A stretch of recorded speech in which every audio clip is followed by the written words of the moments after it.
Hi, I'm Bob McCoskrie. Did you know that the third most watched New Zealand on-air funded TV program at the moment is David Lomas Investigates? It's a series that reunites families and discovers lost family heritage. Why is it so popular? Well, I think it's because it taps into our deep human longing and need to know who we belong to and where we come from. Our whakapapa, or our genealogy. I mention this because there are moves to change the laws around the area of surrogacy. The Law Commission has just released its review of surrogacy laws in New Zealand. Now the Law Commission's told the government current legislation's out of date and needs an urgent overhaul. Key recommendations include simplifying the recognition of legal parents of surrogate children without going to court, establishing a national register to preserve access to genetic information and whakapapa, and allowing surrogates to receive reasonable payment for costs incurred. And the Law Commission argues that surrogacy is a legitimate form of family building that requires a specific legal framework to promote and protect the rights and interests of surrogate-born children, surrogates and intended parents. And there's also a private members bill by Labour MP Tamati Coffey to make surrogacy easier, which is currently before a select committee. This bill will, amongst other things, make it easier to find surrogates and donors from a register, may include some level of payment, and would record some of the details of the biological parents who provide the embryo or the cells for the pregnancy. Now, the number of people conceived using a donor has been increasing year on year. As you can see, the 2020 data is still coming in. But here's the question that nobody seems to be asking. Should we be making surrogacy and sperm donation easier? First though, some definitions. What do we mean by surrogacy? Surrogacy is an arrangement where a woman, the surrogate, agrees to become pregnant and carries and delivers a child on behalf of another person or people who intend to raise a child from birth, the intending parents. Now, there are two types of surrogacy. In traditional surrogacy, the surrogate mother's egg is used, making her the genetic mother. Pregnancy is usually achieved by artificial insemination using the sperm of an intended parent or maybe of a donor. And the donor may have no desire to be an active parent of the child. In gestational surrogacy, the surrogate does not use her own egg in conception. Instead, an embryo is created using an ovum and sperm from the intended parents or maybe from donors. The embryo is then implanted in the surrogate, so the surrogate is not the genetic mother. Surrogates are also sometimes called gestational carriers. Now, I think it's really important to say from the outset we all completely sympathise with couples who cannot have children.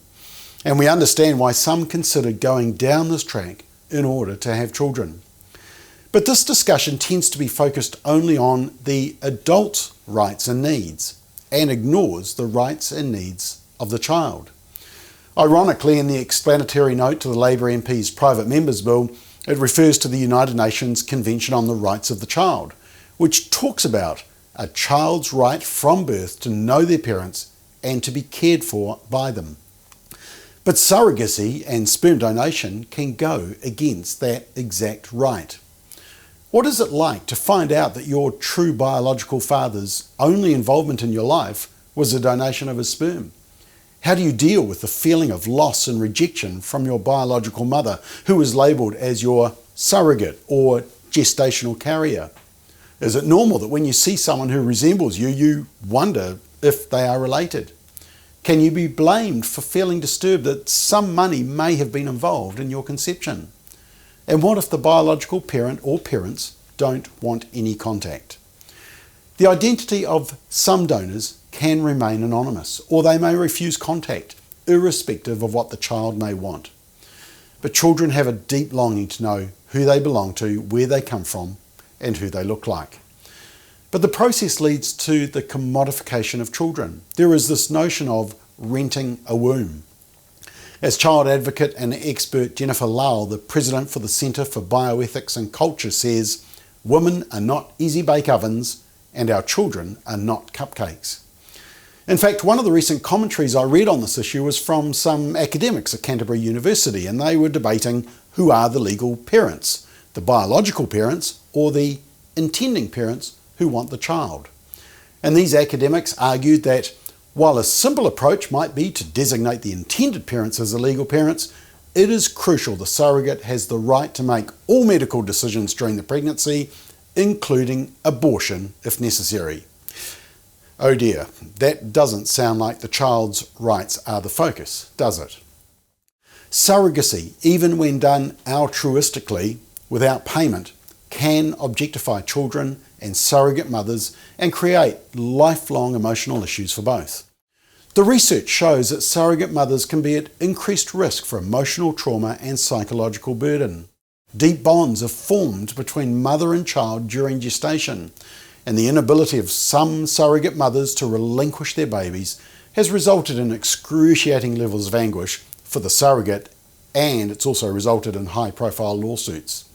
You see, oxytocin's hormonal bond, firmly established between the mother and her preborn during gestation, is meant to be reinforced after birth by mother-to-baby physical interactions, skin-to-skin contact, eye-gazing and breastfeeding. This oxytocin link not only facilitates key physiological processes in the baby's development, but it also helps the mother to recover after delivery. It promotes bonding patterns between the mother and neonate and creates desire for further contact.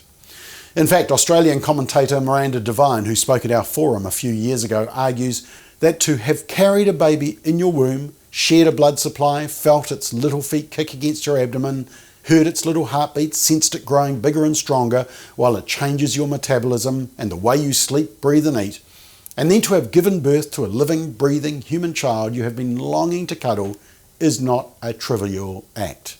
So to have it described as some clinical, remote terms is insensitive and thoughtless, to say the least. It is so much more than being born through a gestational carrier, as if the woman was some sort of ceremonial archway through which the child was magically conveyed. There's a powerful documentary called Breeders, a subclass of women, which contains very moving stories of 4 surrogate mothers revealing a more troubling side to what is becoming a big industry in many countries. And one of these surrogates is Angelia Robinson, who agreed to carry twins for her brother and his male partner. She now says, "I think all surrogacy should be banned. Everything is focused on the people that can't have children. Nothing is focused on the children themselves or the breeding class of women that we're creating." Surrogacy can also endanger women's health and lives. There are various health complications with any pregnancy, but there are many additional surrogacy-specific health risks. One of the suggestions in the private members' bill currently being considered by Parliament is around certain payments for surrogates, an aspect that was also endorsed by the Law Commission report, which said, clarifying the law to allow payments to surrogates for reasonable costs actually incurred in relation to a surrogacy arrangement, including compensation for loss of income. Now, while the text in the private members' bill on this aspect sounds moderate, it should immediately sound alarm bells. We already know that commercial surrogacy can be exploitative because the contracting parties are not always free and equal. Surrogacy can involve treating women and children as objects of commerce or trade. International experience shows that the women most at risk of being exploited in this industry are poor and vulnerable women, especially women in poor areas around the world who oftentimes agree as a result of financial incentives.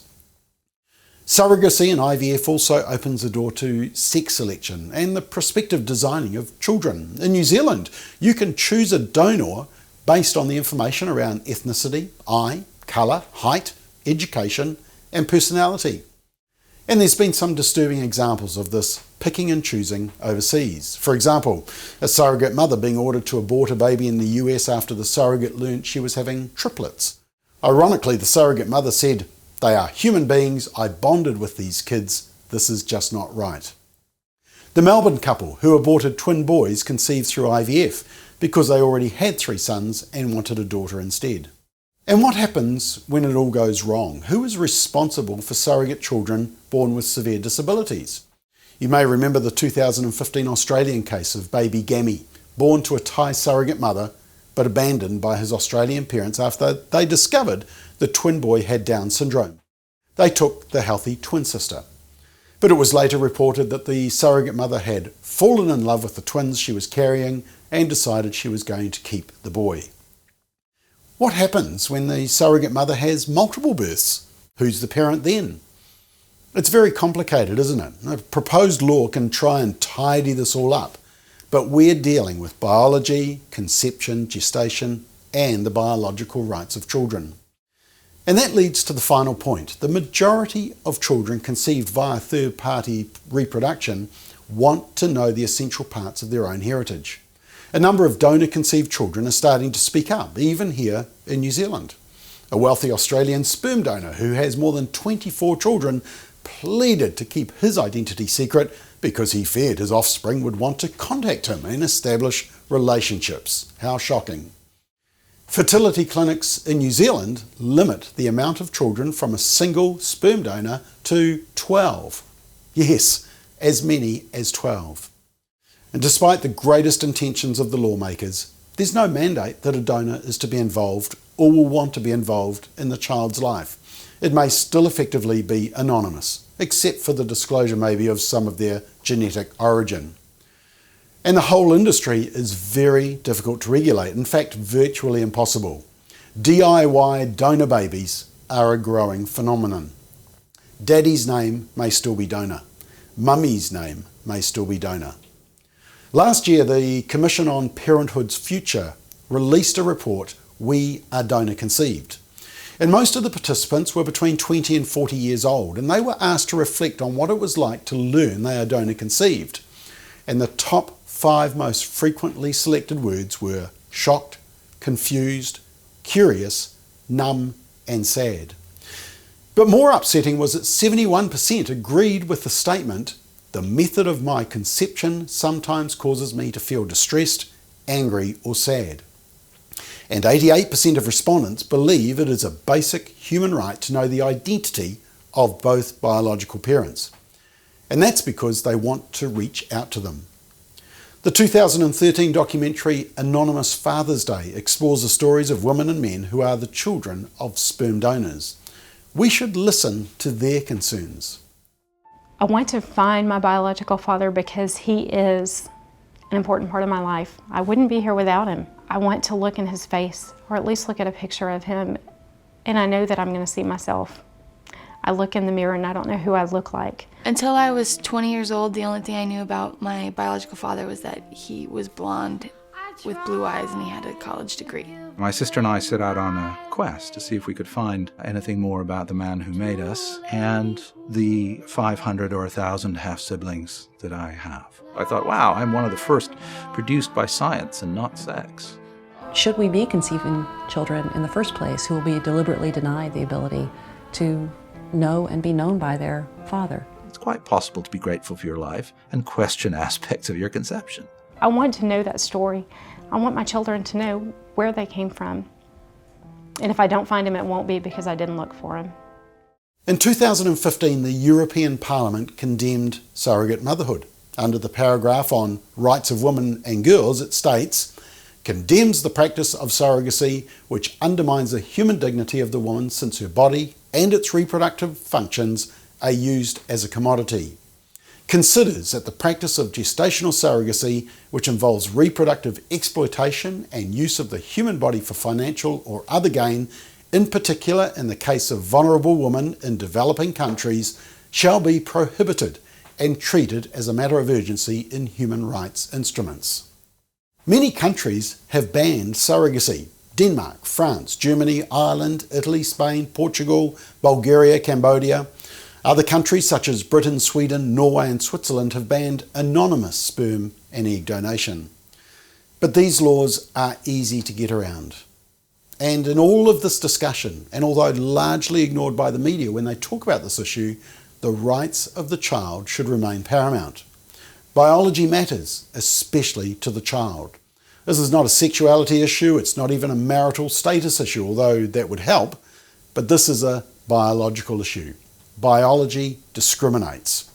Don't tell the Human Rights Commission that, but biology discriminates. It takes a mum and a dad to create a child, and children have a deep desire to know their mum and dad. We should take all the steps we can as a society to meet this fundamental need of every child. We would encourage you to take time to investigate this issue further. Go to our website surrogacylaws.nz. That's surrogacylaws.nz. Let's speak up for the rights of children.